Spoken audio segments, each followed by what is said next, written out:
Hey guys, Miss Nerdington here. Sorry it's been so long since you've seen me. Been a little busy. Been a busy little bee.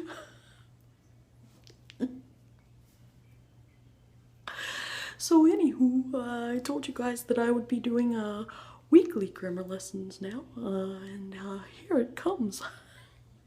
Hope you're ready.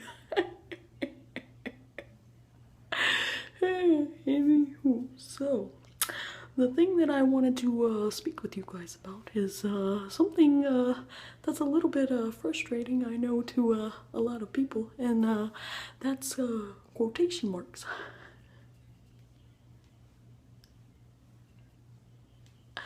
So yeah, so quotation marks are these funny little things. They just sneak in there in front of some sentences. And they actually are pieces of grammar, or punctuation I should say, that help us determine where someone is speaking.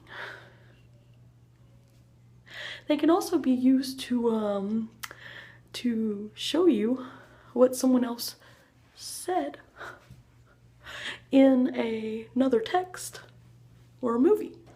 So we use quotation marks to determine something that is not what we said, but what someone else said. Whether they actually spoke it out loud, or if they just wrote it, or if it came out of a movie. And so quotation marks are very important so that we know who said it, and we don't claim that someone else is doing our work. So we don't claim our work as someone else's, or the other way around. So quotation marks are super important. One other thing about quotation marks that is sometimes a problem, and that people don't quite understand, is punctuation inside of a quotation mark. And here's the way that you can remember it real easy. We're always going to put a comma, one of those other little squiggly lines, right in front of a quotation if we have words that come before it. And that is just to separate the sentence that we're saying and the sentence that someone else is saying. So we put the comma before the quotation marks, and then whenever it comes to punctuation inside the quotation marks, just consider it as though it's a whole nother sentence. Requires the same rules as any other sentence. Capitalization, in punctuation, etc. So, with that in mind, what would a sentence that said something like, I heard the person say, this is a great town to live in? What would punctuation look like in that sentence?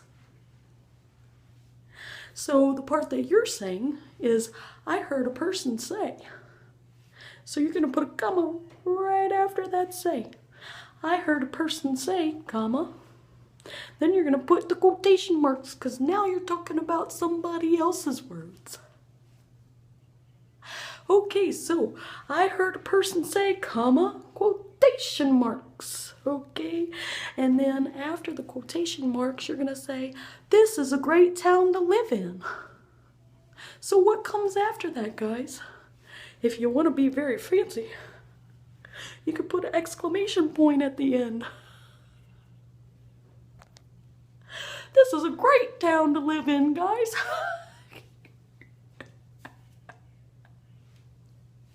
So, you say, I heard someone say, comma, quotations.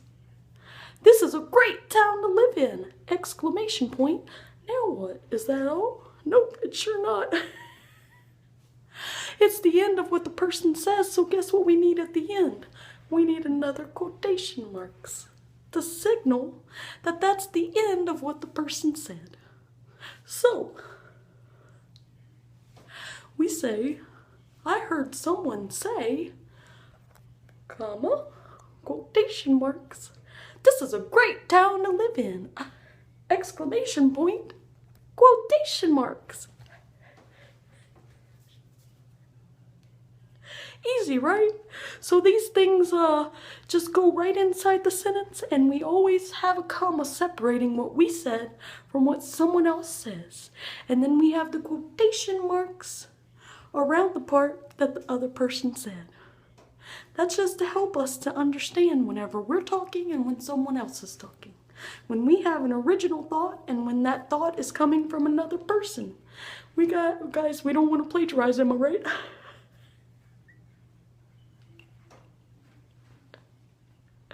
Ooh, get a lot of trouble for that one.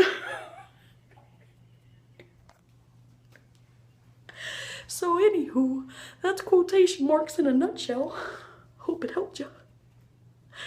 So I'll see you guys next week for our next weekly grammar lesson. Almost said daily. But hope you guys liked it. Make sure to subscribe and like the video, and that way you'll be able to see more of these little helpful tips and hints, okay? Miss Nerdington, we'll see you next time. Crack me up.